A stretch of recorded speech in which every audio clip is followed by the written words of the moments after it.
Hola amigos, soy Joaquín, bienvenidos a un nuevo podcast de Ayun, en este caso la tercera edición. Y bueno, seguimos haciendo pruebas, yo os aviso, porque cada vez vamos cambiando un poco las cosas, intentando que salga un poquito mejor, pero bueno, lo vais a notar. Hoy nos acompaña un miembro del equipo de Ayun, pero que hoy nos visita como autor, como escritor. César Machado. ¿Qué tal, César? ¿Cómo estás? Hola, Joaquín, todo bien. Con mucha ilusión de participar en este podcast contigo.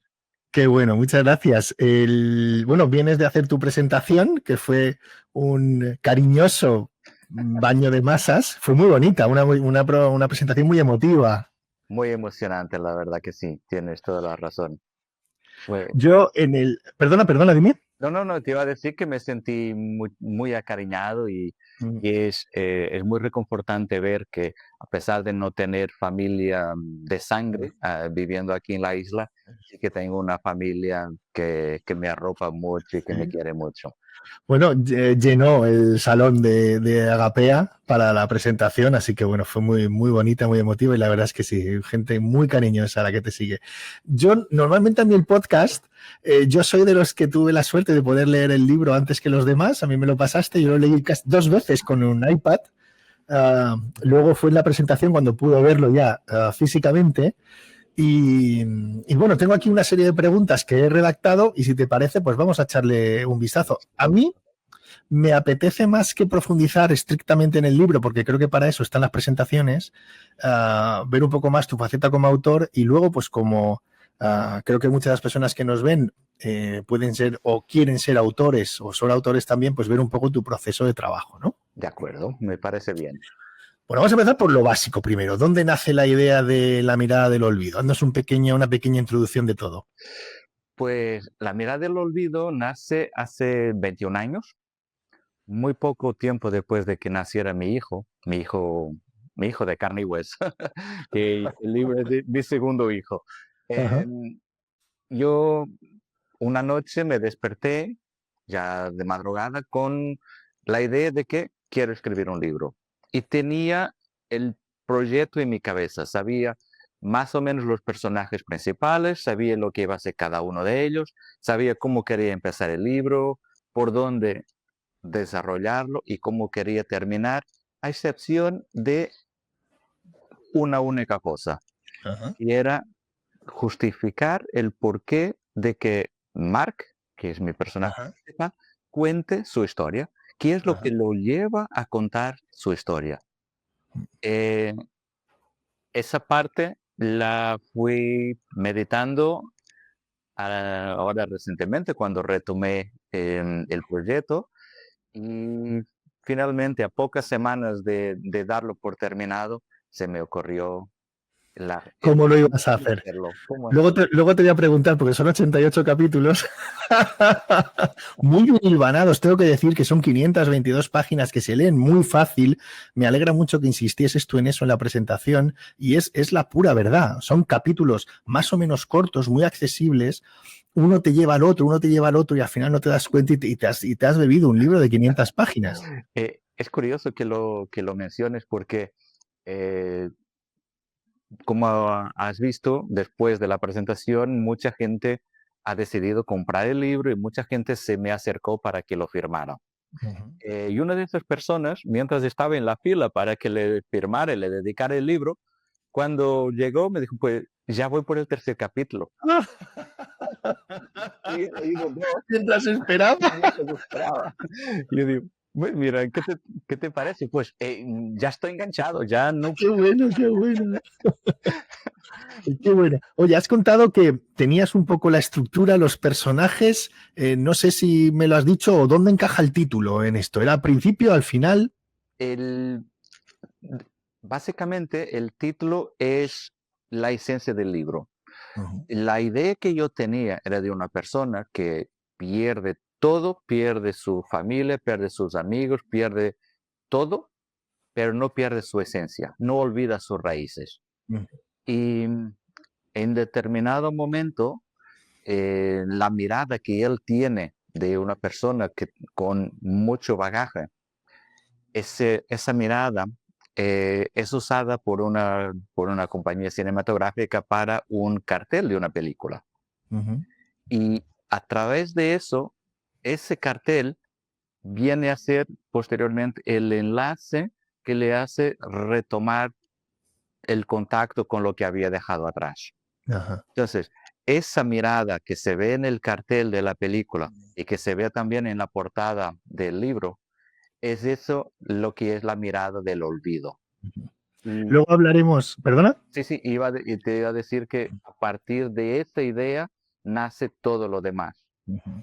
Me tienes que perdonar, pero estoy muy emocionado. Tengo muchas ganas de preguntarte un montón de cosas y no me doy cuenta y te voy a cortar a veces.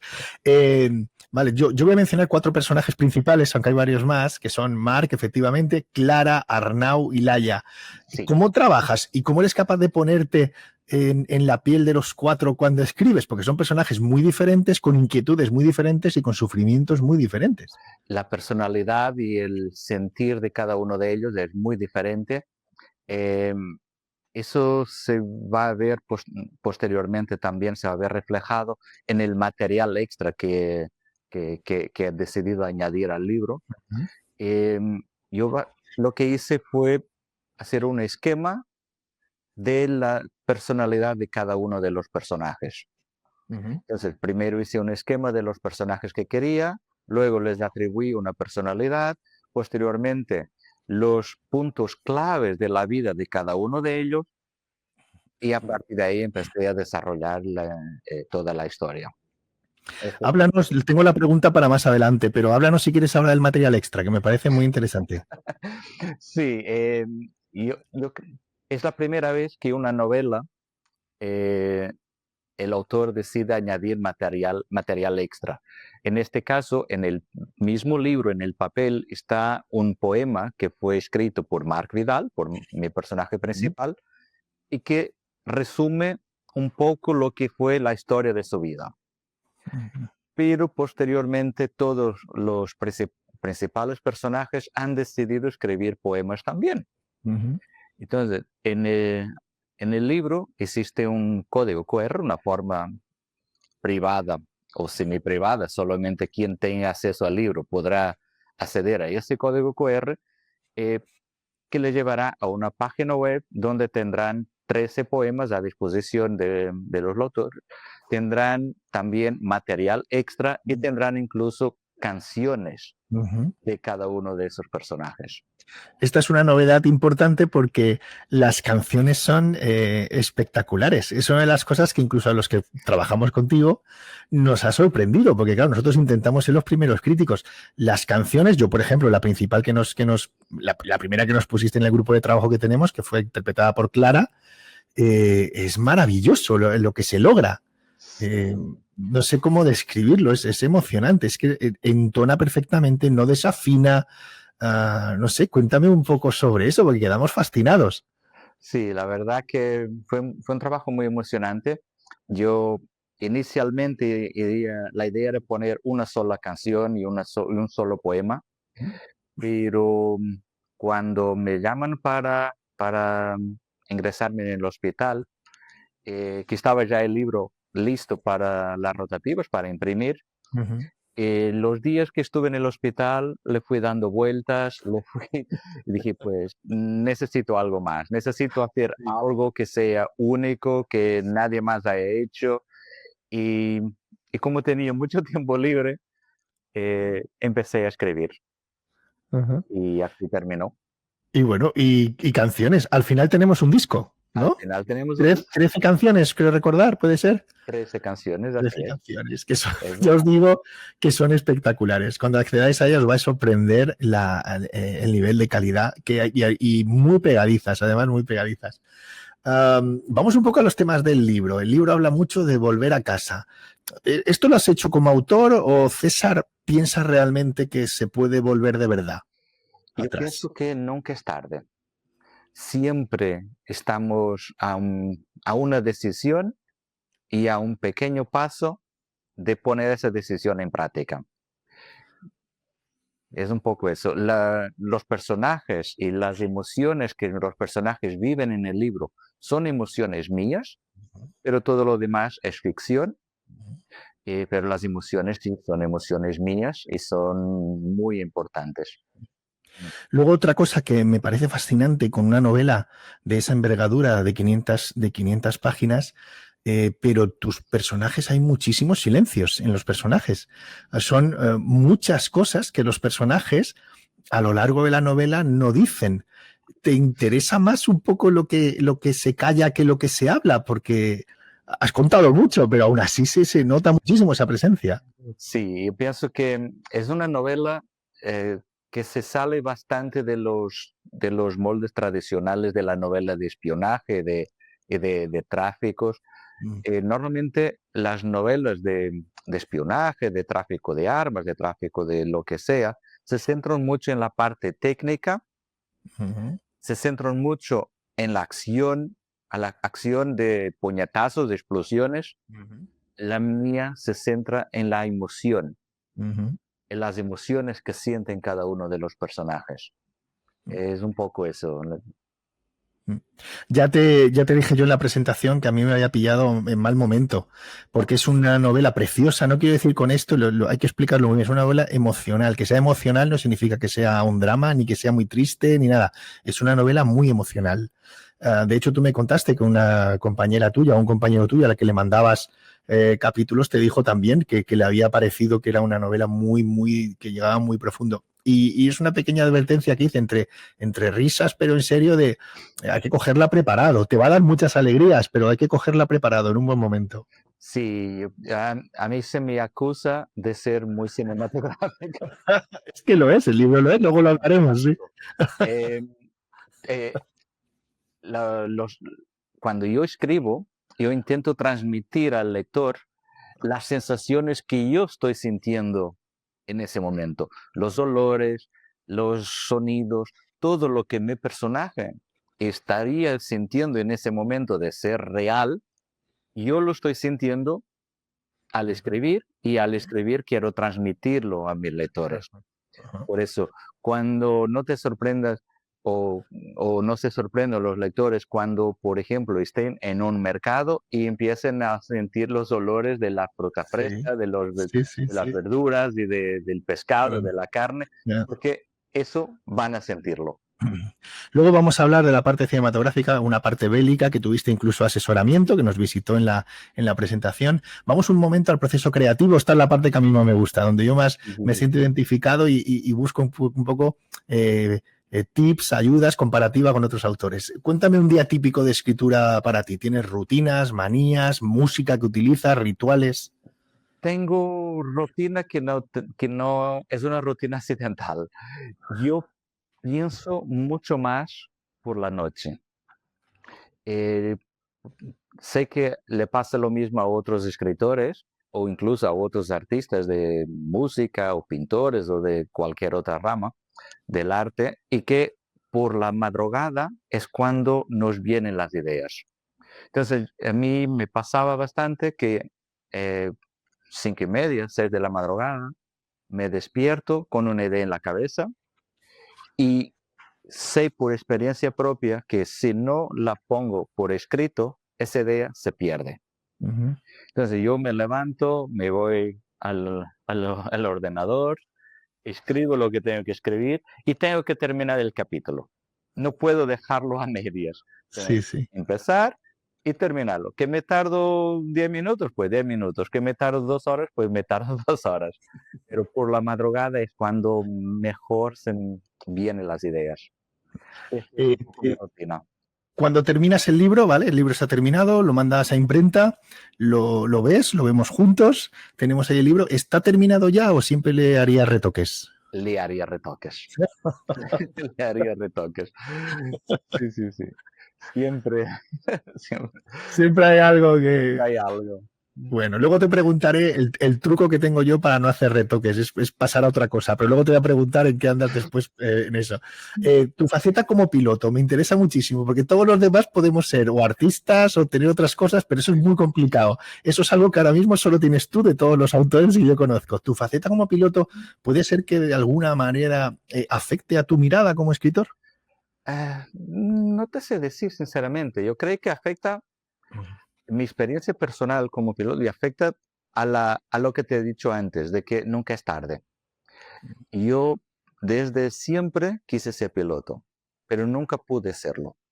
Mm. Hasta que a los 38 años finalmente lo logré.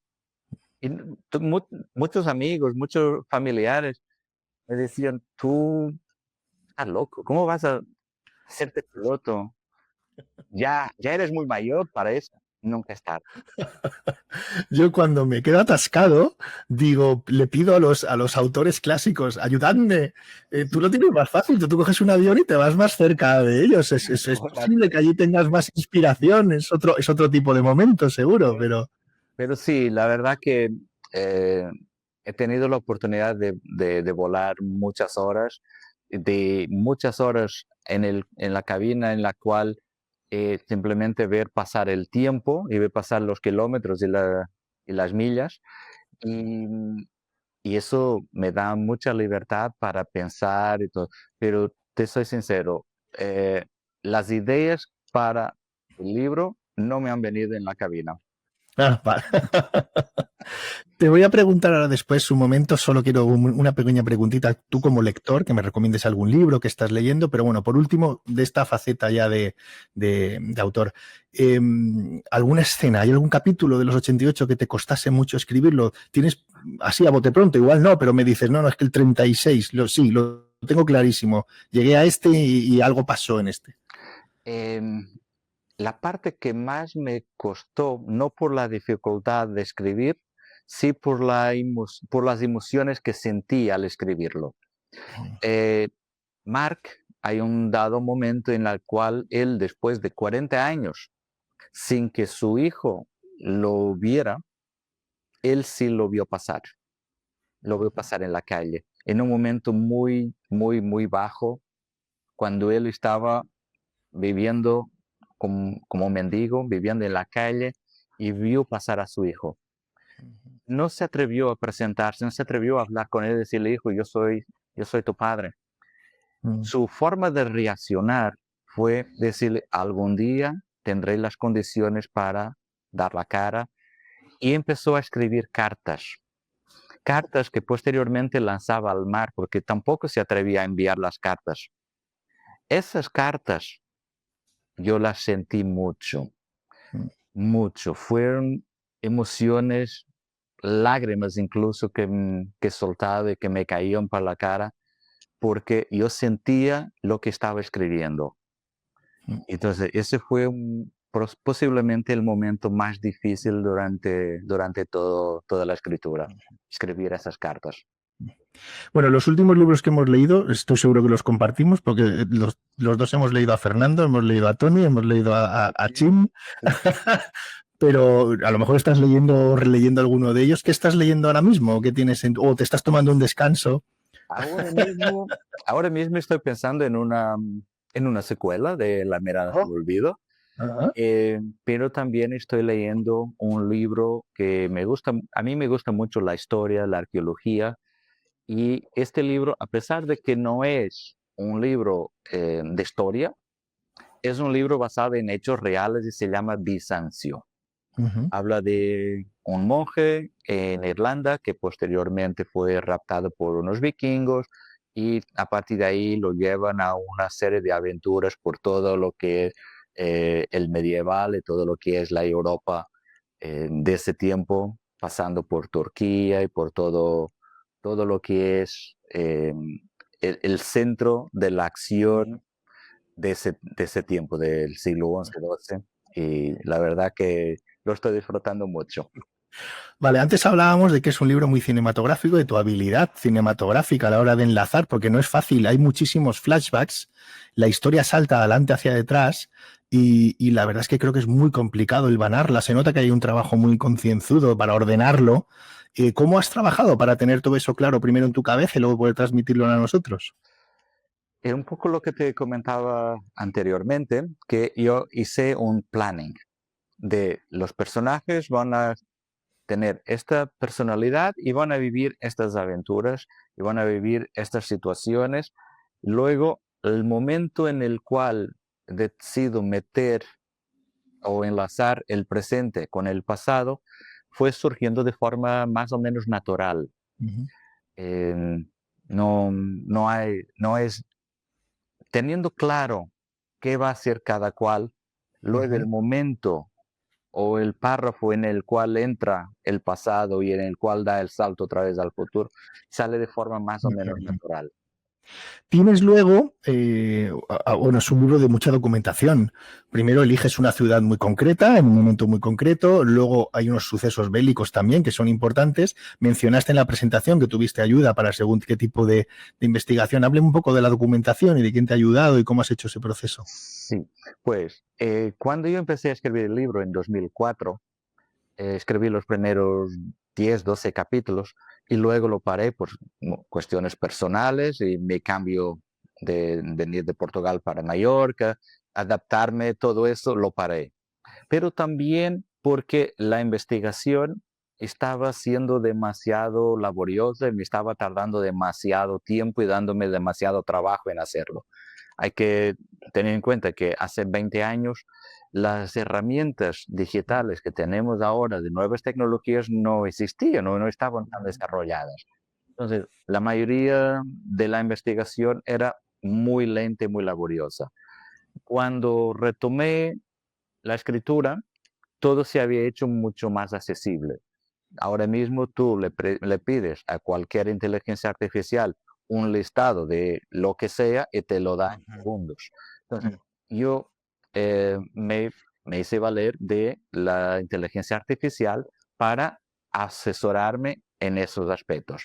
Le pedí listados de conflictos bélicos de los años 70, de los años 80, qué pasó en cada uno de ellos, personajes influyentes de esos mismos conflictos y posteriormente, porque te soy sincero, no me fío demasiado Ujú, de la información que está online, ujú, me gusta corroborarla con fuentes fidedignas, fuentes de las cuales yo tengo 100% certeza.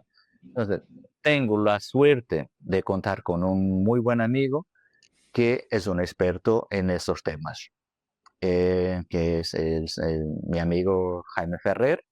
Hablé con él, le presenté el libro, le dije: "Mire, Jaime, necesito ayuda con este tema", y la verdad que fue de muy grande ayuda, lo ha revisado todo muy, muy a conciencia y me ha hecho algunas recomendaciones también, algunas sugerencias, y la verdad que con eso he podido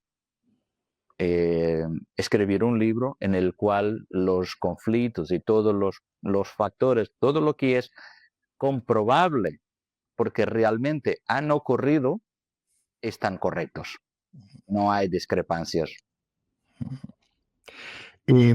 Si la mirada del olvido fuese llevado por, vamos a poder por soñar, a la pantalla Sí, sí, sí. y se hace una serie o se hace una película, ¿has fantaseado con quién podría interpretar a alguno de los personajes? Eh, ¿Es español, portugués? Mira, por ejemplo, hay un actor español que me gusta mucho, que podría eventualmente interpretar a Mark en sus Ajá. etapas ya de más recientes, Sí. que es José Coronado. Oh, creo que es perfecto. Me gusta mucho. Esto Creo no lo que habíamos hablado, no lo dijiste en la presentación, creo que nadie te preguntó eso, pero creo que es perfecto. encajaría a la Encajaría muy bien, sí, sí. Arnau, Ahí hay más variedad de opciones, tal vez. muchísima más variedad de opciones, pero sí, creo que José Coronado sería perfecto Estoy para de acuerdo, lo veo perfectamente. ¿Sabes lo bueno ahora? Cuando lo vuelva a leer, le porque pones yo la tengo cara. el sano hábito de la relectura. Yo los libros que leo, luego los pongo en otro montón que son de relectura. Y de vez en cuando me voy a esa y les voy a echar un vistazo. Ahora lo leeré y lo leeré con ese personaje. Bueno, me has Perfecto. hablado un poco de la inteligencia artificial. Me gustaría que hicieses una pequeña reflexión sobre los autores, inteligencia artificial. Ya veo que por lo que es, por lo menos para obtener la información y todo eso, estás a favor, pero como es un tema que ahora mismo muchos autores están, hay muchas dudas, me gustaría que hablases un poco más sobre eso. Yo pienso que las herramientas que están a nuestra disposición, siempre y cuando teniendo la conciencia del que es puede ser un arma de doble filo, están ahí y no hay que rechazarlas simplemente por eso. Ahora, hay que tener en cuenta una cosa. La inteligencia artificial, en realidad, lo que viene a hacer, sobre todo para la parte de texto, es un buscador de información a lo bestia. Lo que viene a ser una especie de macro Google que recopila información de múltiples fuentes en segundos. ¿Qué es lo que pasa? Que imagínate escribir un libro de 522 páginas usando exclusivamente la inteligencia artificial. Te habría salido un Frankenstein de la hostia, Sí, pasando sí, por sí. la expresión. Sí, sí, sí. La inteligencia artificial te va generando fragmentos relativamente cortos. Puede generar una página, 2 páginas, pero basada en la información que recopila de alguna fuente. Luego, si le pides algo más, puede recopilar información de la misma fuente o de fuentes alternativas. Y cuando empiezas a pegar todos los trozos, te pueden salir estilos de oración completamente distintos, te puede salir muchas incongruencias que no son compatibles con un libro de esta envergadura.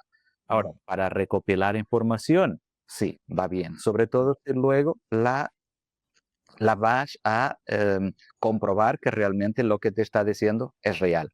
Muchas veces incluso tú le haces una pregunta a la IA y luego le preguntas, ¿estás seguro de lo que me estás diciendo? Y la respuesta es, no, si realmente tienes razón, bien observado, por esto, por aquello, ¿no? Le pides, por ejemplo, una citación de algún personaje famoso y luego le dices, ¿estás seguro que esto lo dijo este señor o esta señora? Y muchas veces no. Muchas veces Yeah. lo que hace es, ella misma te crea una oración basada en lo que ha dicho determinado personaje y lo da como siendo Sí. una citación suya, cuando en realidad no es, ¿no? Hay muchas cosas que hay que tener cuidado con la inteligencia artificial. Me gusta a mí esa parte, porque al final la inteligencia artificial es bastante humana en algún aspecto. Te cuenta lo que quiere y si cuela, cuela, y creo que es así. Y bueno, Ahora, creo que esperamos demasiado de ella. sí, ahora, por ejemplo, te cuento un poco cómo hago yo, por ejemplo, las portadas de los libros. Yo trabajo por capas. Utilizo Photoshop y por Photoshop voy montando por capas las diferentes cosas que quiero hacer. Por ejemplo, en la portada de mi libro tengo los coches en la ciudad del lado izquierdo, que refleja la parte de los años 60, cuando Mark empieza toda su acción. Luego ¿Sí? tengo al hijo de Mark en sus 40, de pie, mirando un cartel de una película en la pared. Todo eso, cada una de esas cosas son una capa. Muchas veces las capas yo tengo que recortarlas. Si yo voy a afinar, te digo, por ejemplo, una persona que tenga una señora con el pelo rizado, yo le tengo que recortar para que quede sin fondo. Recortar el pelo rizado en Photoshop a lo mejor me puede tardar un par de horas. Claro. Mientras que si yo utilizo una inteligencia artificial que lo haga por mí, lo puede hacer en segundos. Ahí volvemos a lo mismo. Es una herramienta que está bien que se pueda usar. Nos facilita bastante la vida. Dos cosas más antes de terminar ya. Una, háblame un poco de esta secuela o de lo que estás trabajando ahora y luego te voy a pedir dónde podemos verte porque vas a firmar la semana que viene en la Feria del Libro. Sí, pues la secuela, yo estoy pensando continuar, no sobre Mark, sí sobre otro de los personajes. Ah, qué bien, te lo iba a decir, Sí, de un otro personaje. Hay que renovar la sangre. Piensa que Sí. la novela abarca un periodo de unos 50 años. Sí. Tiene sentido, claro, tiene sentido que retome un personaje más joven, supongo, mucho más joven. Será uno de los niños. Ah, muy bien. Ajá. Y además me parece interesante ver a qué reto a qué reto te vas a enfrentar, porque claro, un joven ya luego, a no ser que lo pongas en su que es más mayor y vuelva a pensar hacia atrás, no sé, el enfoque es totalmente diferente. Es completamente diferente, pero siguiendo la historia, y sí, será un joven. Y no será Laia. Bueno, pues ya está. Tampoco te voy a presionar. Luego, como tú y yo hablamos todos los días, igual, por otro lado, consigo la información. O te digo mi preferido. Oye, cuéntame, ¿vas a firmar en la Feria del Libro? Tenemos fechas ya confirmadas para la semana que viene. Como esto lo vamos a publicar muy rapidito, este podcast. Sí, el día 4, ¿Mm? creo que es jueves, Sí. podrá ser. Estaré a partir de las 6 de la tarde en Plaza de España, ahí muy cerquita de la estatua ecuestre, la estatua del rey Jaime I. Sí, con Agapea. Con Agapea. Y posteriormente el día 7, que será un sábado. Igual a la misma hora. de la tarde estaré también en el mismo sitio, espero. Sí. A muy poquitos metros, está justo enfrente de la estatua también con Roger, con la distribuidora Roger. Exactamente. Estarás tú y todos los compañeros de la editorial. Muchísimas gracias, César. No sé si me he dejado algo que quieras contar o que te apetezca decirle a las personas que nos están viendo, nos están oyendo. Creo que hemos tocado todas las cosas. Está bien. Y si no, podemos hacer otro capítulo. Muchísimas gracias, César. Te mando un abrazo. Nos vemos muy pronto. Un abrazo muy grande.